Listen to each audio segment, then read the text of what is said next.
The Hector sails 10,000 miles to India. It is from the Deptford on the River Thames, a large vessel of its time, carrying 110 men and 24 guns, is dispatched by the East India Company in April 1607. An establishment by the Royal Charter of the Queen Elizabeth I provides the company the monopoly to undertake trading expeditions with India.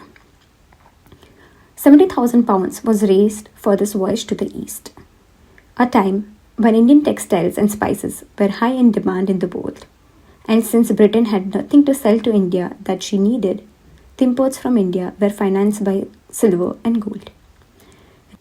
Repeating for the first 150 years, traditionally, wealth has flown from west to east in the global economy. Indian textiles constituted the single largest item with which the British paid for African slaves. Not till the middle of 18th century, India's contact with Britain acquired colonial characteristics. With the invention of the flying shuttle, everything changed. Suddenly, Britain was able to manufacture cheap finished imitations of Indian cloth in lingerie mills, ironically created from Indian grown cotton. The forceful influx of cheap, machine made, mass produced textiles flooded India. British cotton cloth export to India now increased 51 times, while imports from India fell by a quarter. The thumbs of the skilled weaver were chopped off so they could never produce the fine cloth. Imposition of an exorbitant 85% tax for importing Indian hand-woven calico, whereas British textiles were imposed with only a 5% import tax in India. A bizarre form of international trade was thus imposed by Britain, and India was made to pay for her own exports. Sustaining deadly and merciless taxation, the massive deindustrialization of India paid for Britain's industrial revolution and violent global dominance. The peace trade had a lasting legacy in India. Bombay, Madras, and Calcutta from being company's initial factory locations to becoming the presidencies later.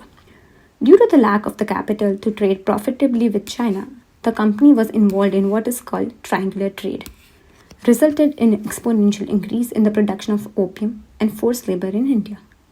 British ships would now come loaded with textiles for the Indian market, pick up opium as well as the payment for the exports, and then this opium would be smuggled into China. Opium would pay them in silver and use this to buy tea. To counter this dangerous exercise, the company botanist strategically smuggled more than 20,000 seedlings of tea from China. Tea estates were now established, destructing Indian forests. The discovery of indigenous Indian tea varieties, the finest in the world, with forced labor, was now a commodity for Britain's global trade. Along with commodities, 3.5 million Indians were also shipped as indentured labor to other British colonies around the world, a 5-year slavery pyramid system. With an increase in demand for Indian blue dye in Europe, the British saw indigo as a profitable crop. The skilled farmers of India knew the knowledge and complex process of obtaining natural blue dye from the plant. British indigo planters beat, tortured, murdered, extorted, and starved Indian farmers into turning over their food crop fields to the cultivation of the indigo plant. While exports prices were low, high import taxes were imposed and the company made enormous profits.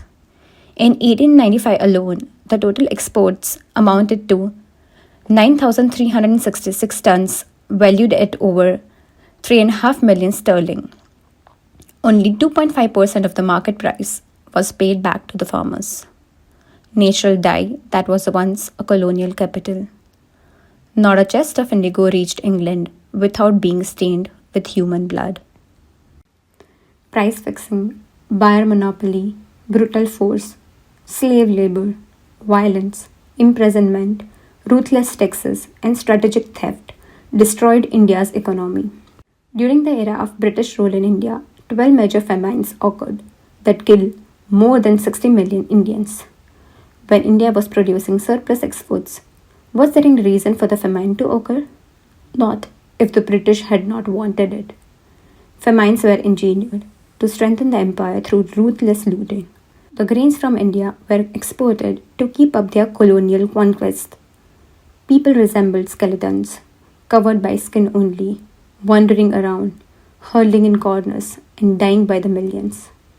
Imagine the valuation of flow of commodities, labor, and capital from India to Britain. Britain's rise for 200 years was financed by $45 trillion amount of wealth that was drained from India. 1.8 billion Indians died from deprivation. This figure is larger than the combined number of deaths from both world wars, including the Nazi Holocaust. India was governed for the benefit of Britain. The Englishman flourishes and acts like a sponge, drawing up riches from the banks of the Ganges and squeezing them down upon the banks of the Thames.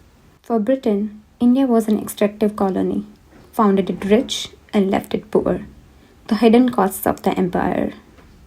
The British Empire, where the sun never sets.